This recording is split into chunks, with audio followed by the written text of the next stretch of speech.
오늘은 3월 13일 수요일 아침입니다. 마가복음 11장 1절에서 11절까지 말씀을 함께 봉독했습니다. 오늘 말씀의 제목은 나귀를 타고 임하는 나라, 나귀를 타고 임하는 나라라는 제목입니다. 우리가 기다리는 하나님 나라는 어떤 나라일까요? 여러분 영화 배너나 코바디스라는 영화를 본 적이 있습니다. 저는 이 두 영화를 자주 봅니다. 가끔가다. 볼 때마다 정말 큰 대작이구나. 참 좋은 영화구나라는 사실을 보게 되는데, 그 중에서 이 로마 군인들이 전쟁에 승리하고 돌아올 때 빵빠레가 울리고 기병들이 행진하는 장면들이 나옵니다. 그리고 그 말을 타고 오는 그 장군들이나 군사들은 아주 흰 말을 탄 이가 장군이죠. 승리하고 돌아오는 이 장군이 손을 흔들며 시가를 행진합니다.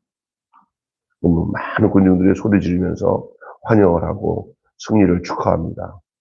이 세상의 왕의 등장은 이처럼 위험으로 가득 차 있습니다. 반면에 하나님 나라의 왕 예수 그리스도는 예루살렘을 입성하는 데 있어서 그 모습은 전혀 세상의 왕과는 전혀 다릅니다. 흰말은커녕 오그라진 조그만 노새 위에 예수님의 발은 땅바닥에 질질 끌릴 정도로 이 노새는 이 노새는 작고 볼품없습니다. 제가 만약에 아이들이 타고 있는 그 세발 자전거, 조그만 거, 애들 유아용으로 그 위에 타가지고 발을 내리고 있으면 얼마나 볼품이 없겠습니까? 아마 예수님의 모습이 그런 모습과 다름이 없지 않나 생각이 듭니다. 아주 작다고 하진 않지만 아마 발이 땅에 거의 닿았을 정도로 볼품없는 작은 모습입니다. 자, 이 모습으로 예루살렘을 입성하는 메시아, 또 이스라엘의 왕이라고 이제 이 성을 입성하는데 수많은 백성들이 예수님을 맞이하는 그 모양의 로마 왕이 백마 타고 들어오는 모습과 얼마나 대조적입니까? 이것이 바로 나귀를 타고 임하는 하나님 나라의 모습을 단편적으로 정확하게 보여주고 있는 장면입니다. 아, 다르구나. 요즘에 우리는 이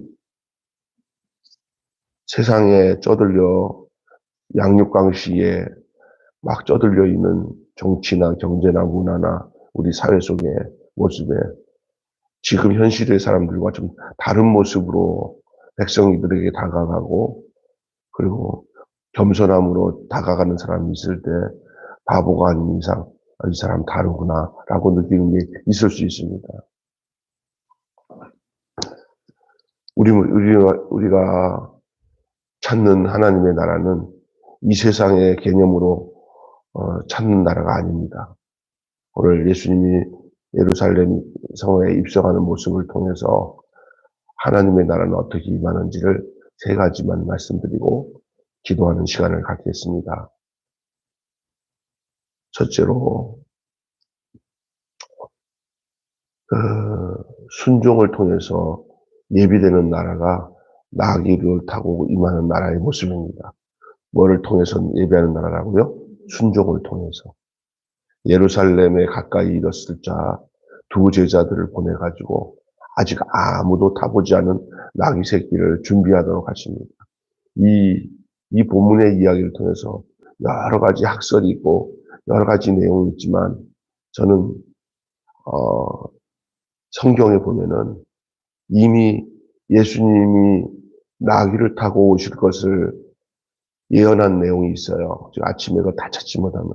그리고 그 종족, 그 부족, 그 가문은 언젠가 예수님이 오시면, 메시아가 오시면 자기들이 키운 이 나귀 새끼, 나귀 새끼를 예수님께, 그 메시아에게 바치는 것들을 그의 자녀들에게 또 유언을 하고 또 유언을 해서 지들의 그 운명이 뭐냐면 그 가문의 운명이 뭐냐면 할아버지 때부터 그 할아버지 때부터 또 그 위에 할아버지 때부터 뭐를 이어받아 하냐면 우리 집안은 틀림없이 우리 집안에 메시아가 찾아와서 나귀 새끼를 찾겠다고 달라고 그럴 때 우리는 그걸 내어줘야 된다 하고 그 어렸을 때부터 그 자녀들에게 그것만큼은 그 부족은 그 가족은 그것을 유언으로 계속 그것을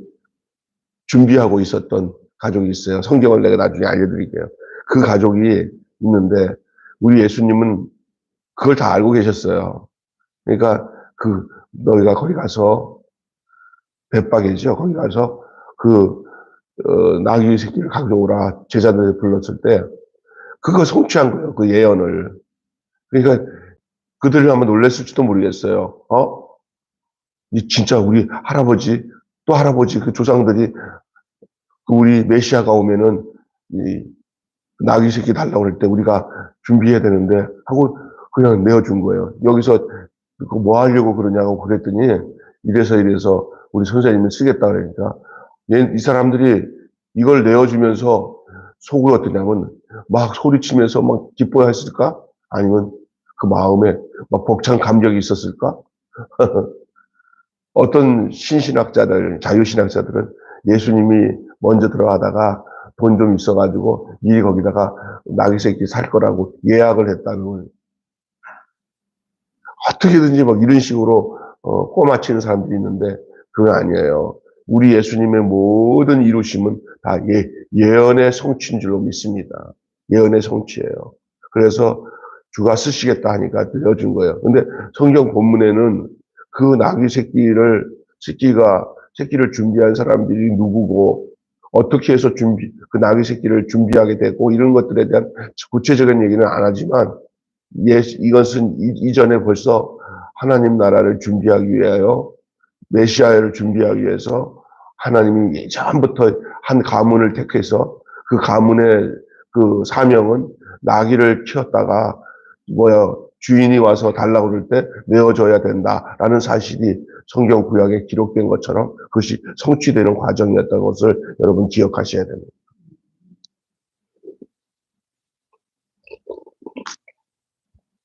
그러니 스가랴. 본문에 나오는데 스가랴에서 예언한 내용이에요. 예수님이 그 나귀를 타고 오시는 것은 그 스가랴에 대한 얘기인데 그 자신이 스가랴에 예언한 공의롭고 겸손한 왕임을 보이기 위함이었어요. 주님의 입성은 제자들과 나귀 주인의 헌신 예비됩니다. 제자들은 주님이 나귀를 가지고 가서 거기서 나귀 주인한테 얘기하면 줄 것이다 라고 얘기하니까 가서 순종하고 갔죠. 그리고 나귀 주인은 그 얘기를 듣고는 얼씨구나 맞다 이거는 우리에게 준비하도록 우리 가문의 그 약속이다 하고 그 주인이신 예수님께 나귀를 드린 거예요. 하나님 나라는 어떤 나라입니까? 이렇게 순종하는 일로 헌신함을 통해서 예비되는 나라인 줄로 믿습니다. 그냥 임하는 게 아니에요. 하나님 나라는 여러분의 개인적으로도 한번 생각해 보세요. 여러분에게 천국이 임하고 여러분이 주 예수 내 마음에 들어와 변화하여 새 사람 되고 내 영혼이 은총 입어 중한 죄짐 벗고 보니 슬픔 많은 이 세상도 하나님 나라로 우리 안에서 임하잖아요. 그 과정 속에 여러분이 불순종하고 헌신하지 않는 마음을 여러분 자신이 헌신되지 않을 때 그냥 하나님 나라가 그냥 물밀듯이 마음대로 들어오는 거예요. 아니죠. 과정이 통로가 있어요. 오늘 제자들의 순종과 그 나귀 주인이었던 그 사람, 약속된 그 사람이 내어주는 그 헌신이 있었던 것을 우리에게 보여주고 있어요. 그렇습니다. 하나님 나라는 순종을 통해서 예비되게 되는 줄로 믿습니다. 이런 순종이 기반이 되어서 진짜 이스라엘의 왕이시고 왕 중의 왕이며 천국의 그 자체이신 그 예수님이 예루살렘에 입성하는 거죠. 예루살렘에 입성하기 위해서 준비되어야 되는 것은 나귀가 필요했습니다. 근데 그 나귀는 순종과 헌신을 통해서 준비된단 말이에요. 우리도 마찬가지입니다. 우리들의 순종들, 우리들의 헌신들이 그냥 존재하고 있는 게 아니에요. 다 하나님 나라가 이루어지기 위한 과정인 줄로 믿습니다. 자, 두 번째는요.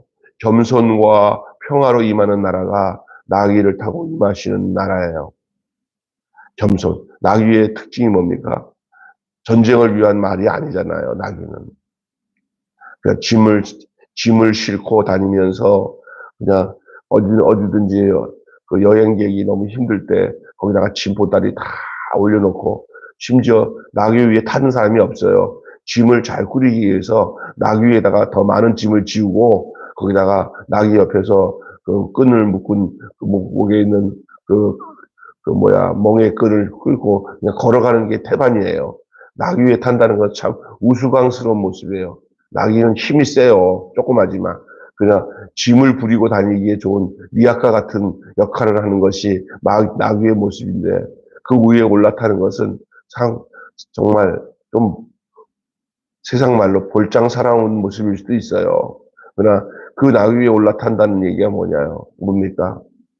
나귀가 모든 짐을 지고 가는 것처럼 예수님은 이 세상의 모든 짐이 되어서 나귀 위에 올라 보여주고 있는 모습을 우리에게 알려주고 있어요. 그게 바로 하나님의 나라가 그렇게 임하는 거예요.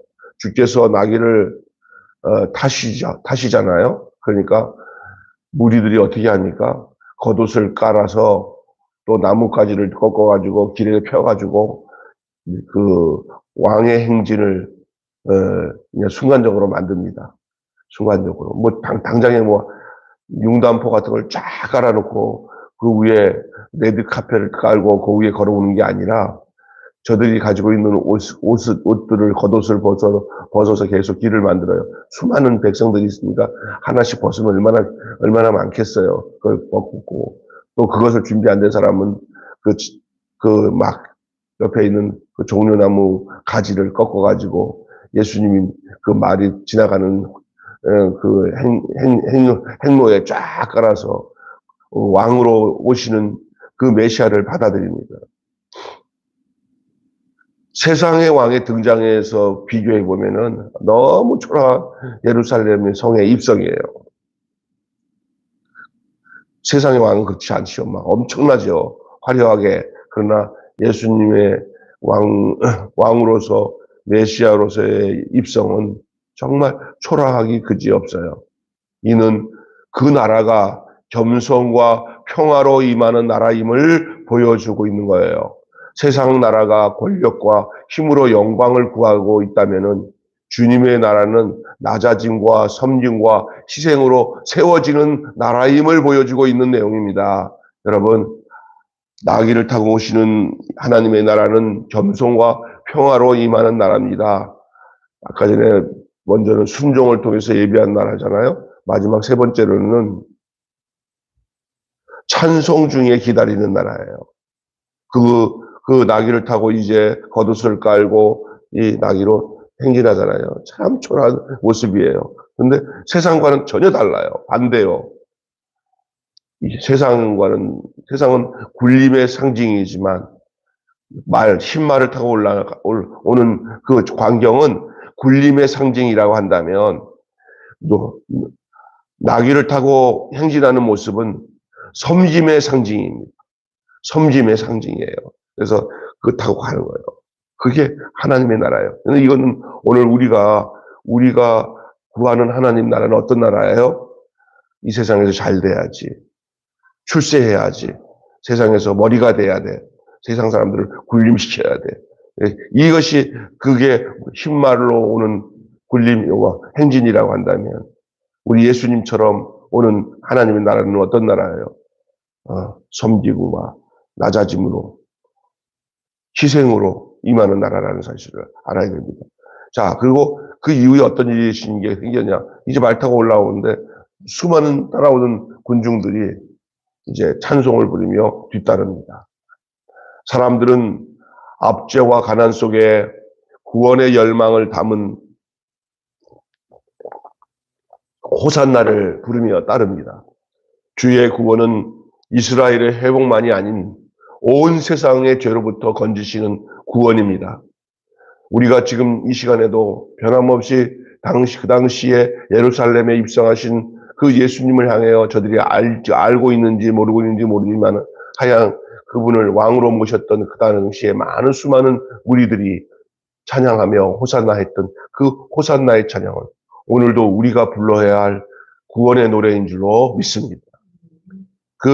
그들이 얼마 있어 예수님을 호산나 호산나하고 받아들였다가 예수님이 그냥 무참하게 이제 채찍을 맞고 죽음 앞에 놓였을 때는 전부 예수님에 대해서 배신감에 예수님을 못 박으라고 그 종교 지도자들의 회의에 다 빠져가지고 다 예수님을 못 박으소서 한 사람들이 호산나 호산나 했던 사람들이에요. 기가 막힌 거죠. 기가 막힌 거예요. 내가 봐도. 그게 군중의 모습이거든요. 그러나 요 찰나의 모습은 어떻든 우리 주님이 그 시나리오대로 하나님의 시나리오대로 백성들이 예수님을 찬양하며 호산나하며 뒤따랐다는 이 사실은 오늘을 살아가는 우리들에게는 나를 구원하신 우리 주님은 날마다 우리가 호산나 찬양해야 할 분인 것을 알도록 하는 본문의 내용인 줄로 믿습니다. 여러분 기억하십시오. 그래서 만물이 새롭게 되고 잃어버린 인간의 영광을 되찾는 구원이 바로 찬송 중에 기다리는 나라인데 여러분 부활의 증인으로 호산나 찬송을 외치며 주를 따르는 우리의 현재의 삶이 되시기를 주님의 이름으로 축원합니다. 부활의 증인으로 호산나 찬양을 지금 현재 우리는 그것을 이미 얻어진 구원을 알고 있잖아요. 우리는 넉넉하게 그 모든 사정을 알고 부르는 우리가 다시 주님을 십자가에 못 박으셔서 할 필요가 없어요. 이미 십자가에 못 박아서 죽으시고 부활하신 주님이 우리 안에 계셔요. 그럼 우리는 이 성경의 이 내용을 보면서 우리의 일상의 모든 삶을 주 예수 그리스도를 향하여 호산나를 외치며 살아가야 할 존재들이 아닌가 생각을 하게 됩니다. 여러분 결론을 맺고 마치겠습니다. 주님은 칼의 권세로 오지 않았습니다. 주님은 칼의 권세로 오지 않았습니다. 사랑의 힘과 평화로 오셨습니다. 따라서 주의 백성은 섬김과 희생으로 사랑과 평화를 추구해야 됩니다. 우리가 지금 나귀를 타고 가셨던 그 예수님의 행렬의 모습이 우리의 일상의 모습이 돼야 되고 우리의 삶의 모습이 돼야 돼요. 칼을 들고 난도질하면서 내 권세 앞에 다 굴복하라 하는 그것을 추종하는 게 아니라 우리의 삶의 모든 삶의 내용은 사랑의 힘, 사랑으로 인한 평화, 그것을 누리기 위해서 오신 그 예수님의 발자취를 따르며 또한 우리 인생도 그렇게 살아가야 되는 거예요. 그게 우리가 주님 예수로 말미암아 부활의 증인으로 살아가야 할 우리의 모습인 것이요. 교회가 부와 영광을 추구할 때 힘을 잃고 변질되며 노새 나귀를 타고 오신 예수님의 그 모습과는 전혀 상관없는 흰말을 타고 큰 소리 치면서 세상에서 온갖 영광을 다 누리려고 하는 교회의 모습은 주님이 오신 모습과는 전혀 상반된 모습이라는 사실을 여러분 기억하셔야 됩니다.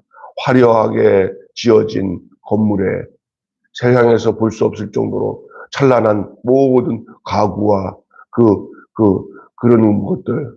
그래서 또 뭐냐면 마음 깊은 속에 이런 세상에서 오는 영광스러운 모습으로 하나님께 영광을 돌리는 것이 최고인 줄 알고 후미진 곳에 소외된 곳에 어려운 곳에 있는 영혼들에 대해서는 전혀 생각 안 하고 그 세상에서 좋아하는 세상 영광에 취해 있는 모습으로 사는 것은 메시아의 임하심과는 전혀 상관이 없다는 사실을 계속 마가는 이 마가음 복음을 통해서 우리에게 보여주고 있는 모습입니다. 이거를 깨달아 알아야 돼요. 그리고 오늘 우리 살아가는 우리의 자세한 모습이 어느 쪽으로 가고 있는지를 봐야 되는 거예요.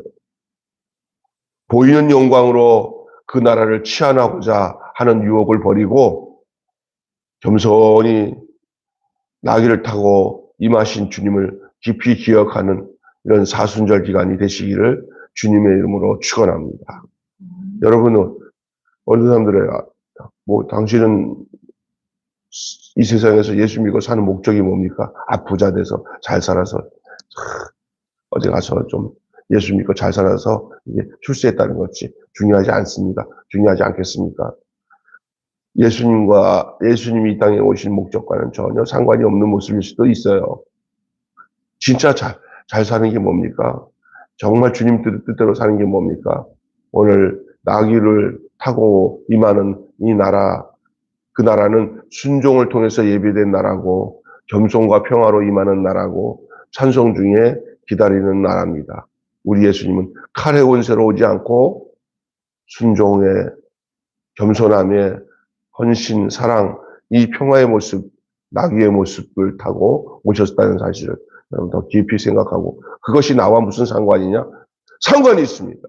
우리의 인생의 삶이 말 타고 사는 삶이 아니라 이렇게 나귀와 같이 보잘것없는 이런 짐꾼이에요. 나귀는 짐꾼 같은 인생을 타고 사는 인생이 바로 우리입니다. 할렐루야. 이걸 아셔야 됩니다. 그래서 오늘 한마디로 주께서 가져오시는 나라는 순종으로 예비되고 겸손과 평화로 임하며 찬송 중에 기다리는 나라입니다.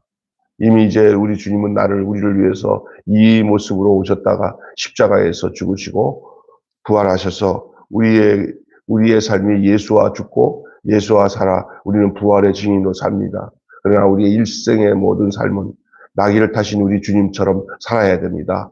그래서 낮아짐을 중심으로 또 겸손과 섬김을 중심으로 인생을 살아가는 저와 여러분이 되어야 될 줄로 믿습니다. 그 더불어 날 구원하신 우리 주님을 향하여 호산나 찬양을 하며 살아가는 저와 여러분이 되시기를 주님으로 축원합니다. 그것이 하나님 나라가 임한 이 땅의 증거고 저에게 대한 증거고 여러분에 대한 증거입니다.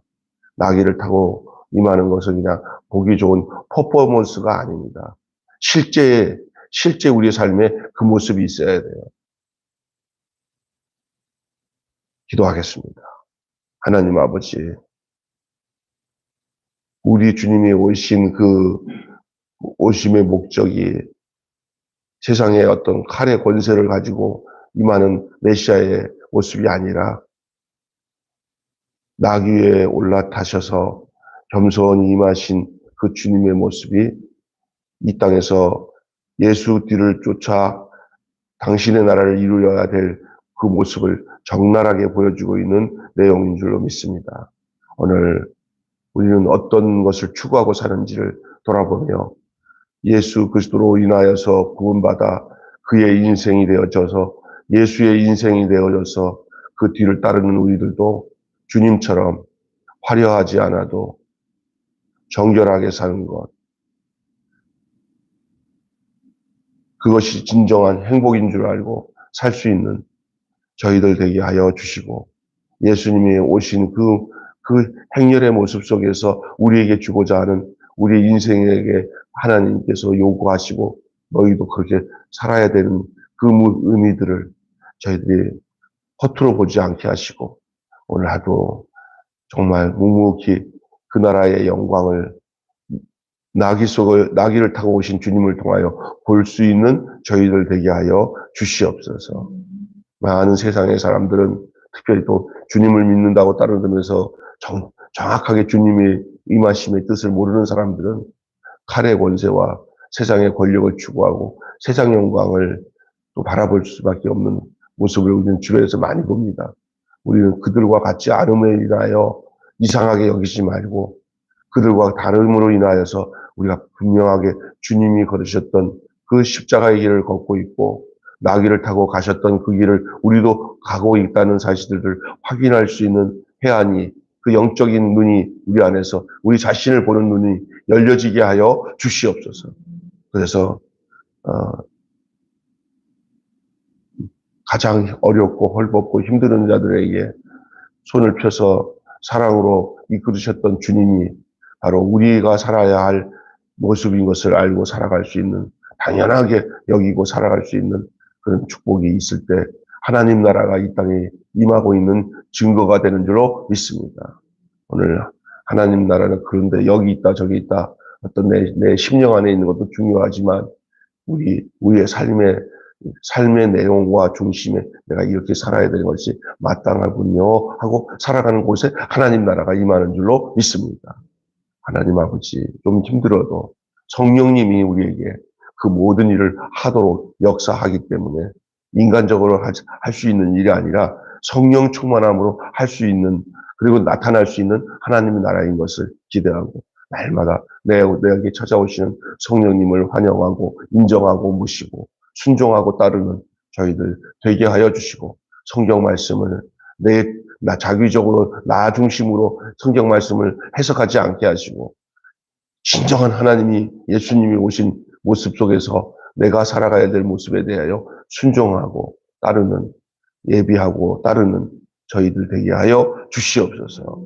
우리 주 예수님의 이름으로 기도하옵나이다. 아멘. 주님 가르친 기도 마치겠습니다.